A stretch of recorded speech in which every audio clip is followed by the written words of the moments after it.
My name is Stephen Bodian. I was 13 years old when Hurricane Katrina hit in my hometown of Waveland, Mississippi. Young enough to be kind of unfazed by the extent of the damage. After Katrina,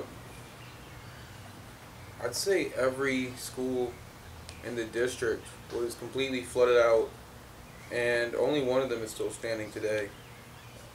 School wasn't back in session for 2.5 months after the hurricane. It was a big question of whether or not we were going to have to make up the lost time over the summer and just basically lose out on an entire summer. But luckily, more level-minded ideas ended up passing through, and we just got out of 2 months of school.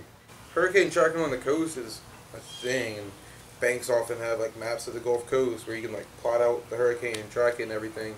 So we're usually aware of any hurricanes that are out there, and it kept coming closer, more and more into the Gulf.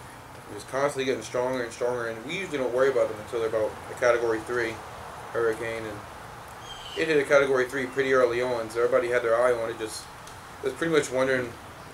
Everybody on the entire coast of America was just wondering where it was going to go, and waiting and waiting and waiting. And once it pretty much was on a dead path for us, probably just a day or two before people started evacuating.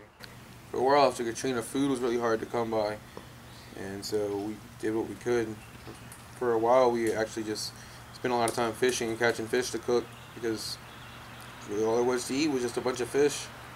We just kind of lived day to day, spent the first probably 3 or 4 days just throwing everything away and gutting the house. So there were a lot of ways I managed to entertain myself after the hurricane. I would apparently transport toilets around in wagons. Not really sure why, but you do what you gotta do.